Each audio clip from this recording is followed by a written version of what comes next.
Halo, selamat pagi dulur. Masih bersama channel Warsawerinda. Pagi ini kita live streaming kembali ya, dulur ya. Jadi di sini saya lagi perbaikan kulkas freezer, dua kulkas yang kita perbaiki pada hari ini. Satu kulkas freezer box dan satunya kulkas Samsung inverter berkedip pada indikatornya.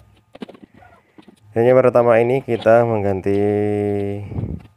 melepas kompresor yang lama, lalu kita unboxing kompresor yang baru. Dan yang kita pasang di sini saya menggunakan kompresor merek Handen 1/4 ya.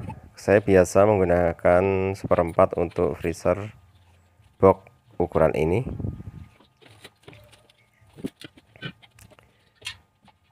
Nah, di sini untuk proses pengelasannya saya menggunakan las portable saja dan menggunakan sendok untuk mencairkan tembaganya, untuk mencairkan peraknya.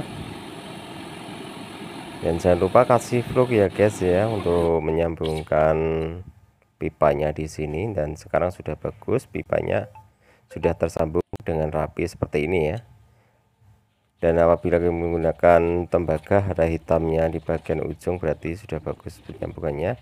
Langkah selanjutnya kita masukkan ke dalam boxnya. Jadi untuk penyambungan bagian pipa pendorong memang sengaja saya sambung di luar bodi supaya kita bisa mengetahui masalahnya besi ya. Apabila kita menyambungkan besi dan tembaga, kita perlu kerapatan yang sangat akurat. Jadi apabila kita sambung di luar bodinya, tentunya kita bisa melihat sekeliling pipa yang kita sambung. Dan langkah selanjutnya kita pasang kompresornya, sudah kita masukkan, lalu kita sambung-sambung kembali bagian pipa-pipa yang sudah kita lepas. Kita pasangkan pentil dan jangan lupa pasang kancing untuk kaki-kakinya. Dan sekarang proses pengelasan bagian pipa balik dan kita las bagian pentilnya. Langkah selanjutnya kita lakukan pengisian freon secukupnya guys ya. Nanti perhatikan berapa ukuran freon yang kita isikan dan berapa ampere ya, yang tentunya kita harus memperhatikan tang ampere saat proses pengisian. Jadi untuk jenis freezer, kalau kadang saya kalau satu pintu itu saya menggunakan ya tang ampere, tapi kalau jenis kulkas yang gede-gede pokoknya di atasnya satu pintu, saya pasti menggunakan tang ampere guys. Jadi tang ampere ini sangat penting banget bagi teknisi pendingin. Dan posisi pemasangan tang ampernya kita pasang di termostat saja, di sini sama saja. Karena di sini kabel yang kelihatan yaitu di bagian termostat. Di sini lebih mudah kita menyantolkannya dan bisa langsung kita dokumentasikan berapa ampere saya mengisi freon tersebut. Jadi untuk pengisian freon di sini ukurannya bukan di PSI saja ya, jadi ampernya harus kita perhatikan. Oke, sudah datang dari dingdong. Kalau saya maksimal cuman bisa 10% normal.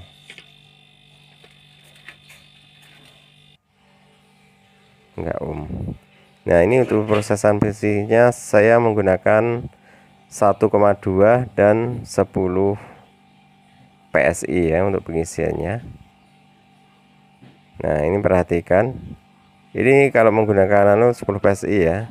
Karena di sini saya kasih tanda kalau menggunakan manifold meter kecil. Ini 1,2 tang ampernya untuk kulkas freezer jenis ini ya. Jadi untuk merek-merek Cina, nah ini sudah bagus, sudah ada tanda-tanda pembuahan.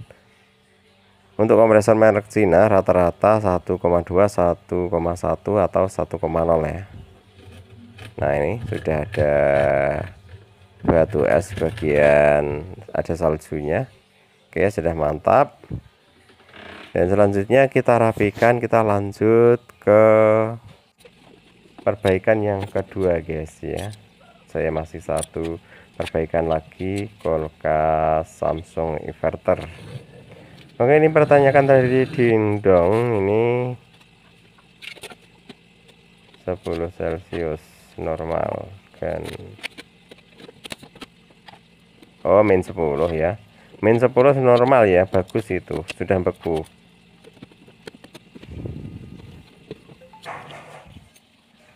Oke, sudah kita rapikan, lalu kita colok lagi ke listrik. Saya merapikan alat saya dulu, baru kita lanjut perbaikan yang kedua ya. Masih satu kulkas lagi yang minus 10 derajat Celcius, bukan 10% ya. Tahu saya, tadi saya masih belum konsentrasi membaca.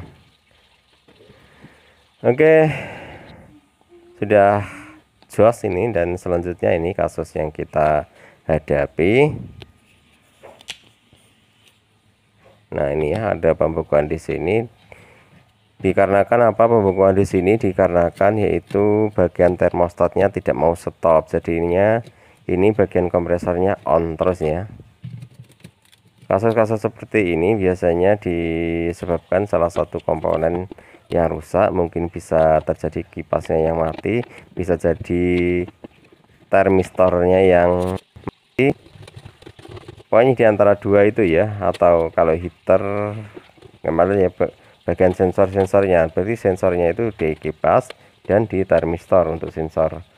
Apabila salah satu sensor mati, yaitu biasanya tidak mau off atau tidak mau masuk ke, apabila sudah dingin dia tidak mau apa maksudnya termostatnya tidak mau stop seperti itu ya. Dan proses pelepasan ini susah, jadi kita siram-siram seperti ini, kita siram pakai air sampai bisa kita buka, kita gantal sedikit demi sedikit, kita siram air lagi. Jadi untuk menyiram airnya berulang-ulang sampai benar-benar bisa dibuka ya.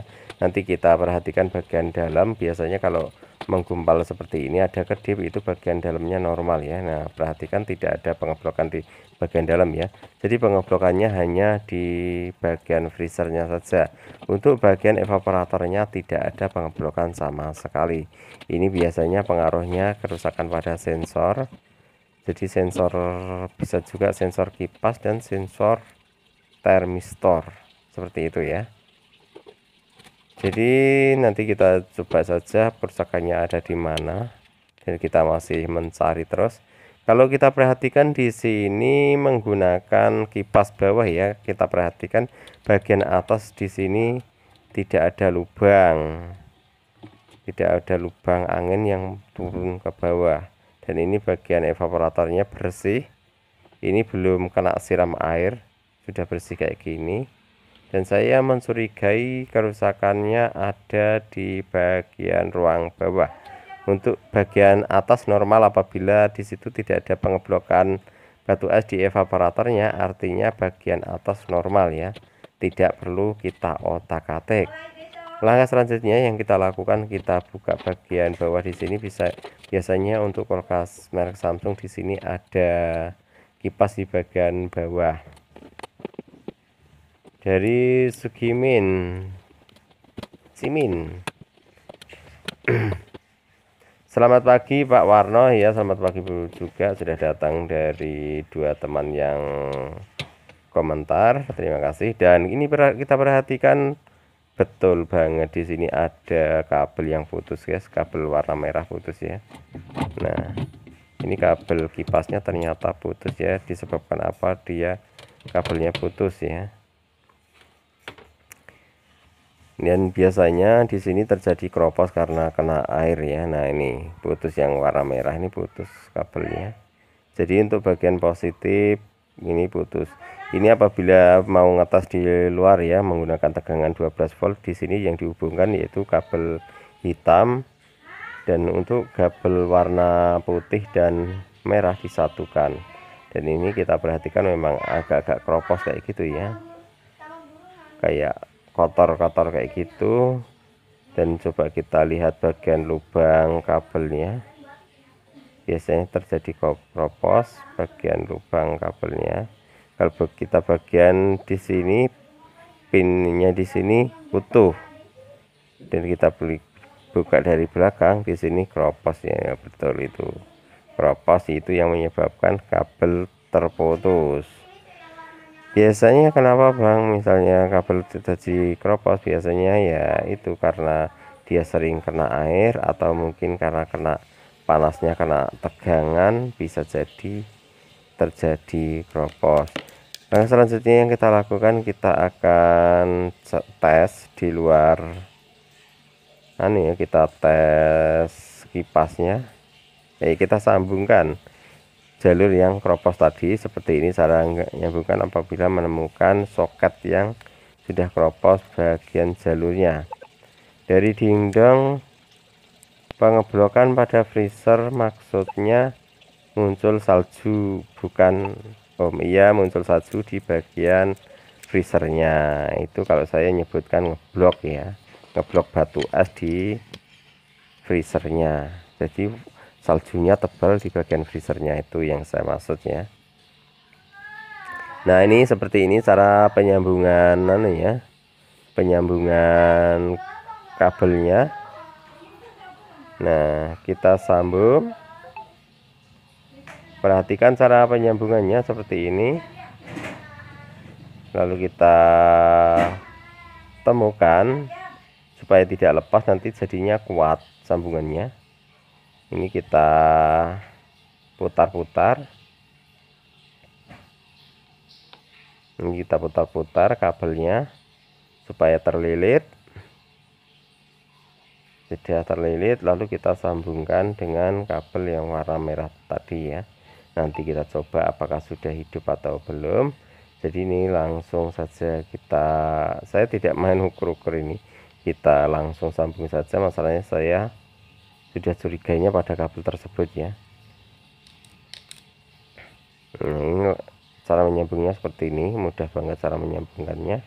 Dan kalau seperti ini tidak bakalan usul lagi ya, kecuali keropos lagi ya usul lagi. Kalau nggak keropos ya nggak mungkin lepas, sudah dinyatakan bagus ya, atau connect ya, seperti itu. Oke, langsung kita tes ya ke bodinya. Ternyata tadi tidak hidup juga teman-teman ya. Langkah selanjutnya kita tes langsung menggunakan aki. Tadi sudah kita tes menggunakan bodi kulkasnya atau mesin kulkasnya, tidak mutar juga, sudah saya ulang-ulang berkali-kali, tetap tidak mutar. Selangkah selanjutnya kita sambung dan aki. Untuk menghubungkan ke aki, yaitu kabel merah kita satukan dengan kabel warna putih. Untuk kabel hitamnya ground ya. Ground itu sembarang mau disambung kemana aja, pokoknya di negatifnya. Oke, proses penyambungannya, dan ini sudah kita tes ya, juga tidak muter kipasnya guys. Jadi sudah dipastikan kalau kipas tersebut benar-benar rusak dan tidak bisa ditolong kembali. Ini kerusakan pada satu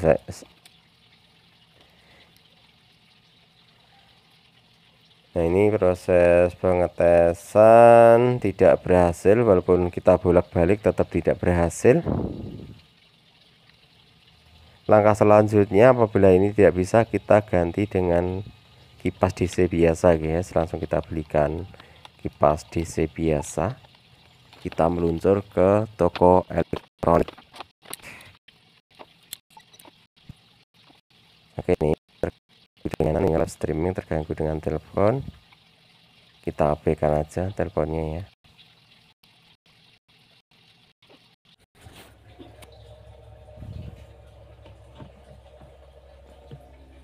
Nah, kita lanjut.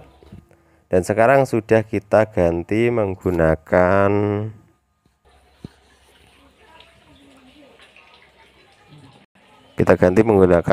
DC ya. Kalau menggunakan DC di sini tetap berkedip ya, karena sensornya tidak ada. Nah, ini ternyata sudah nyala, kipasnya sudah berputar. Nah, ini sudah selesai. Dan ini hasil terakhirnya sudah mantap. Dan terima kasih untuk menyaksikan. Selamat menyaksikan video-video saya berikutnya. Jangan lupa tekan tombol subscribe-nya, like, komen, share. Terima kasih yang sudah menyaksikan. Tongkrongi terus di channel Waro Samarinda.